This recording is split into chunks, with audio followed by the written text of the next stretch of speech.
Am 11. Juli streamte Thilo Jung ein Interview mit Jörg Barbarowski.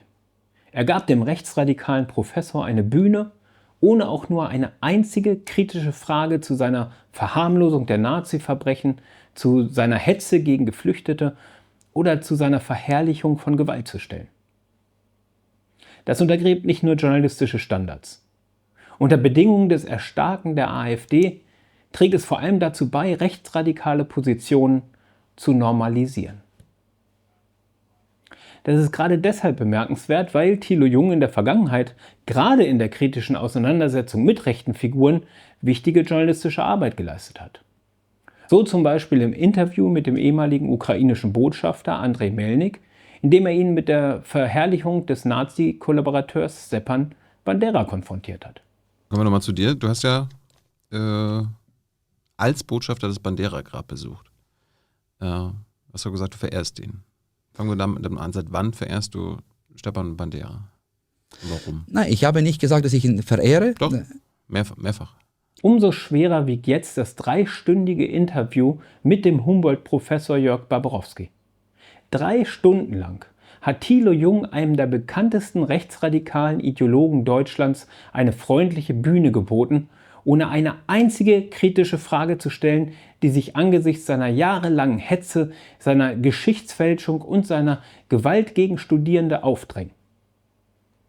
Ich hatte Thilo Jung deshalb einen Brief geschrieben, in dem ich ihm darauf aufmerksam gemacht habe und ihm angeboten habe, mit ihm darüber zu diskutieren, welche Konsequenzen es hat, einen rechtsradikalen Professor auf diese Weise reinzuwaschen.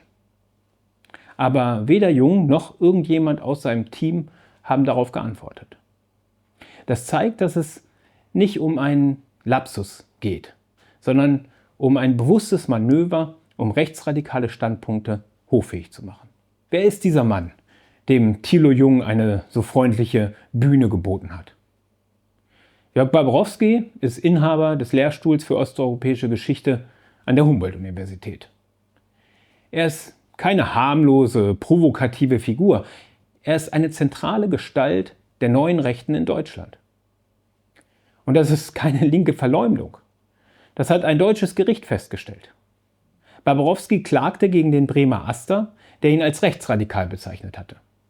Und er verlor auf ganzer Linie.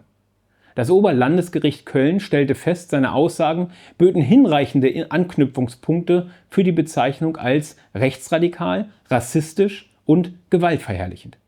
Auch das Landgericht Hamburg bestätigte, dass die Bewertung seiner Aussagen zu Hitler als Geschichtsfälschung statthaft ist.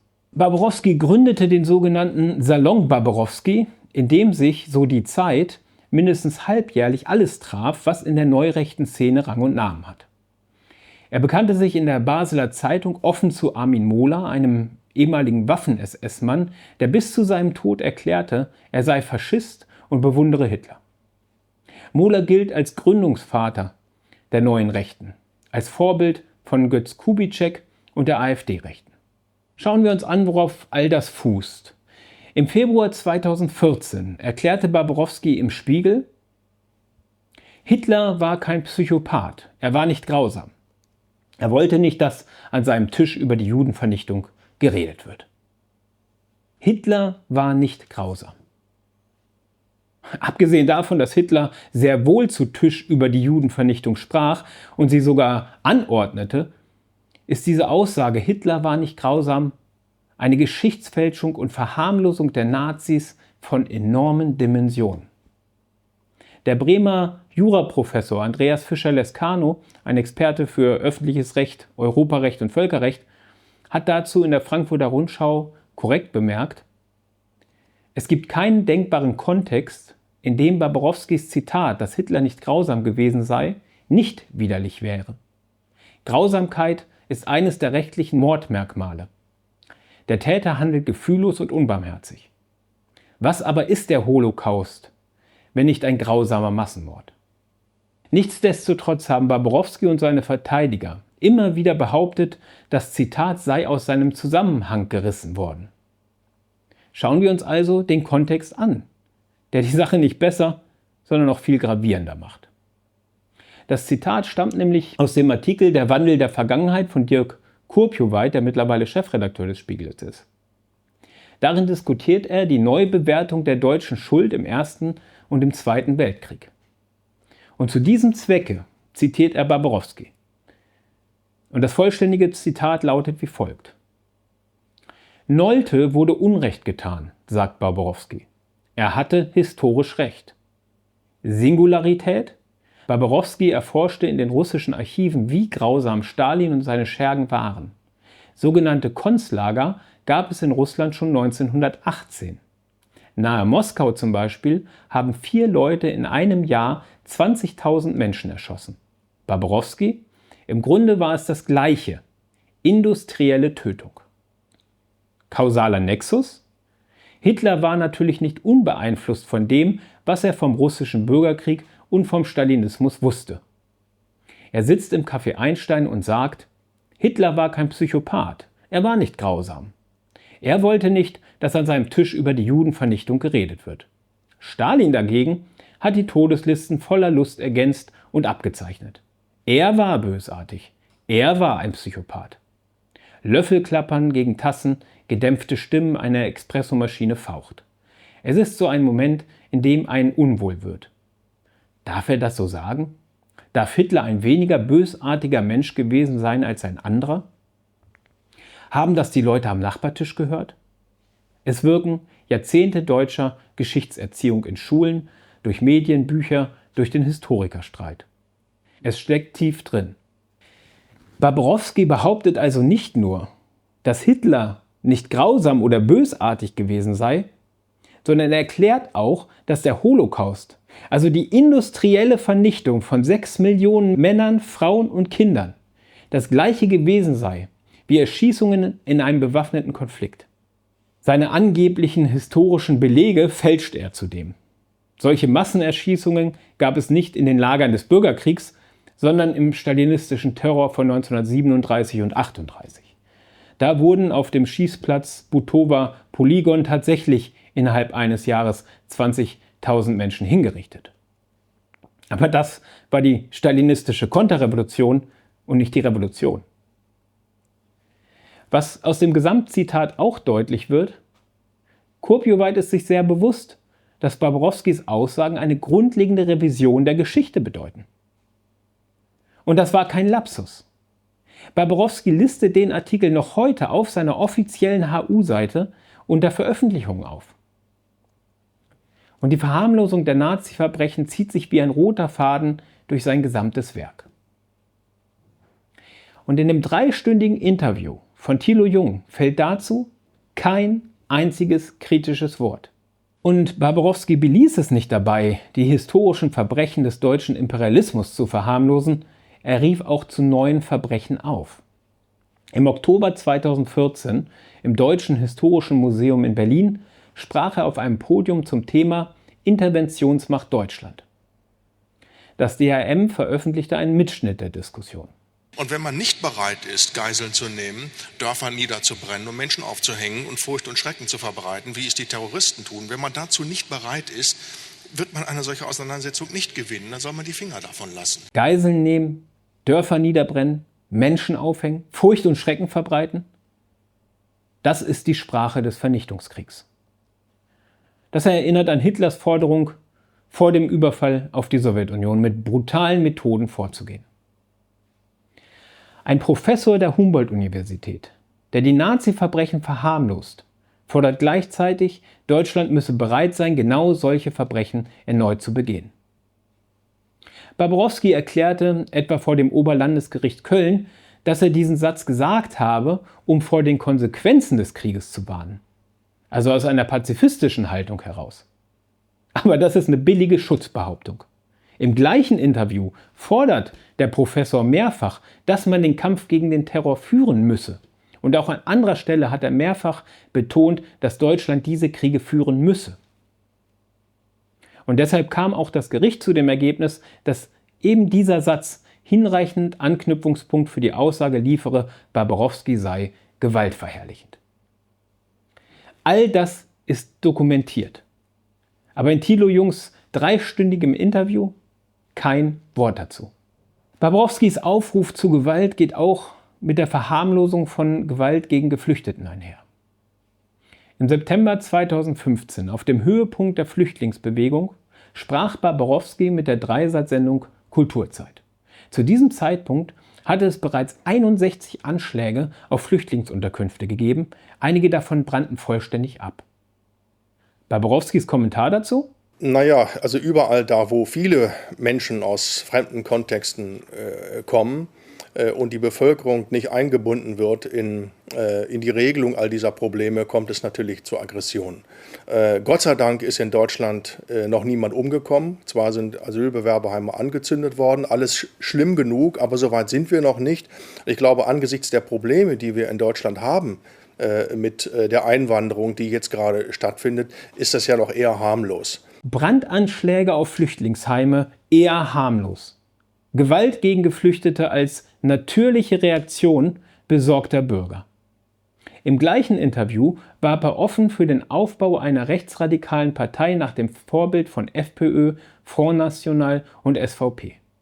In der FAZ hetzte er gegen angebliche Analphabeten, die nach Deutschland kämen, und machte Migranten zu Sündenböcken für die soziale Misere. Die NPD teilte seine Aussagen zustimmend auf ihrer Facebook-Seite. Das NPD-Parteiblatt Deutsche Stimme widmete seiner Verteidigung einen ganzen Artikel. Und die amerikanische Nazi-Website Daily Stormer feierte ihn. In Thilo Jungs dreistündigem Interview kein kritisches Wort dazu. Was Barbarowski antreibt, hat er selbst offen dargelegt. Im Mai 2017 erklärte er in der Neuen Zürcher Zeitung, es gehe ihm darum, die, so wörtlich, kulturelle Hegemonie der Linken zu brechen und rechte Positionen zu enttabuisieren.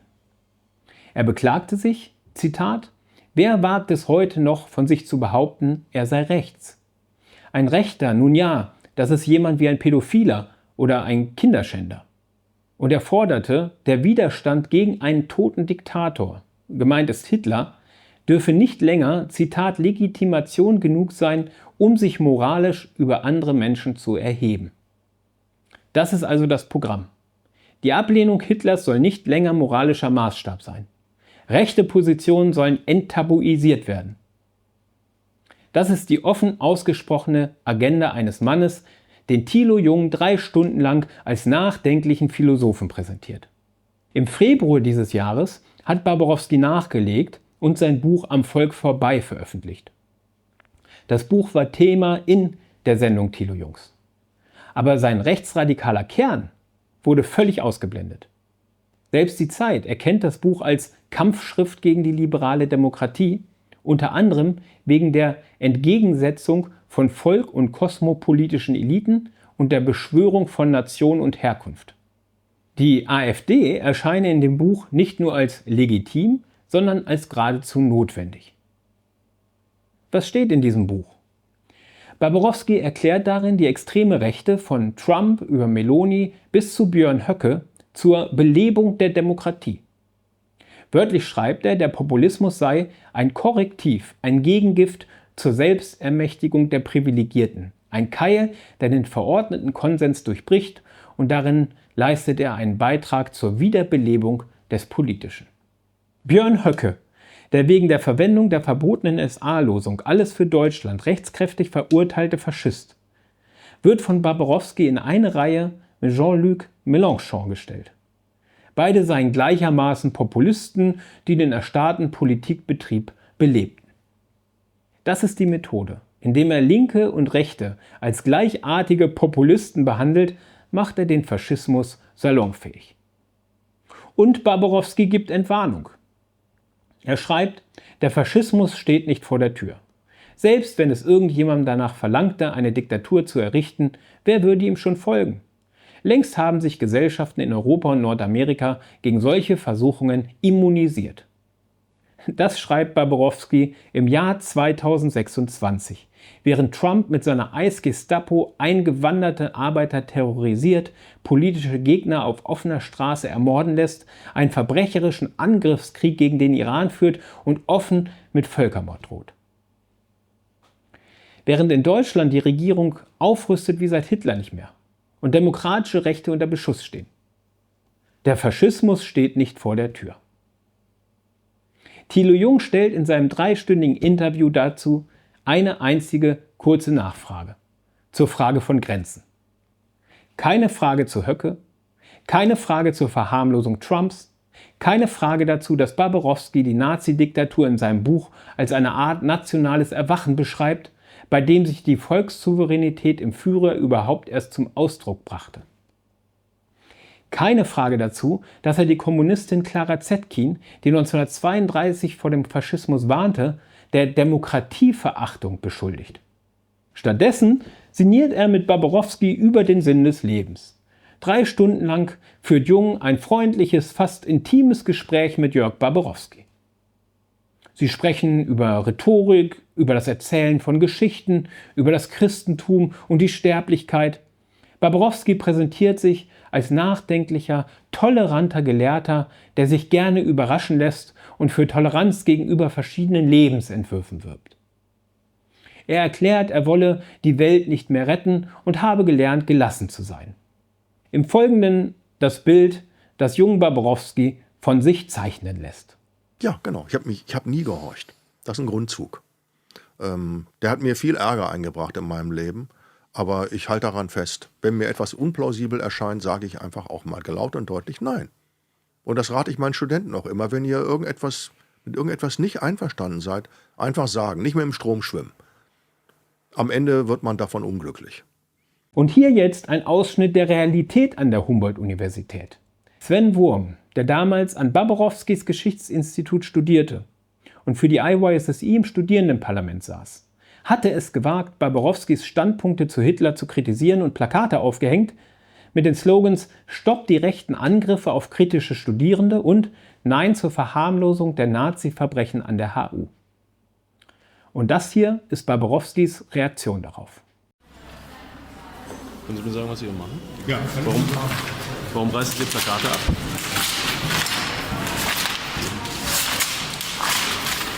Sie filmen mich nicht, ist das klar? Hey.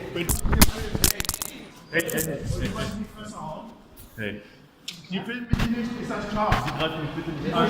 Jetzt aber ganz schnell. Sie greifen mich bitte nicht persönlich an. Sie haben mich gerade Einen angegriffen. Schritt weiter. Sie haben mich gerade angegriffen. Sie haben mich gefilmt. Das dürfen Sie nicht. Sie dürfen gleich auf der Plakate abreißen. Soll ich dir was in die Fresse hauen? Ein Professor droht einem Studierenden mit Schlägen. Das ist die Realität hinter Barbarowskis schönen Worten über Kritik und Zivilcourage. Wer seine rechtsradikale Agenda kritisiert, wird eingeschüchtert, bedroht und geschlagen. Die Staatsanwaltschaft erließ wegen Sachbeschädigung und Körperverletzung Strafbefehl gegen Barbarowski. Schließlich musste der Professor 4.000 € zahlen, damit das Verfahren eingestellt wurde, was einem Schuldeingeständnis gleichkommt. Und das war nicht das einzige Mal, dass Barbarowski kritische Studierende übel anging. Als sich die studentischen Senatorinnen Bafta Sabo und Juliane Ziegler sachlich gegen ein geplantes Forschungszentrum Diktaturen als alternative Ordnungen ausgesprochen und mit ihren Stimmen zu Fall gebracht hatten, beleidigte er die beiden auf seiner Facebook-Seite als unfassbar dumm und linksextreme Fanatiker.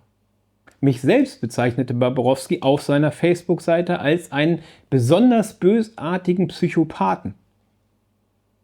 Also während Hitler weder bösartig noch ein Psychopath war, bin ich ein bösartiger Psychopath. Auch noch ein besonders bösartiger. Und das, weil ich Barbarowski in Artikeln kritisiert habe.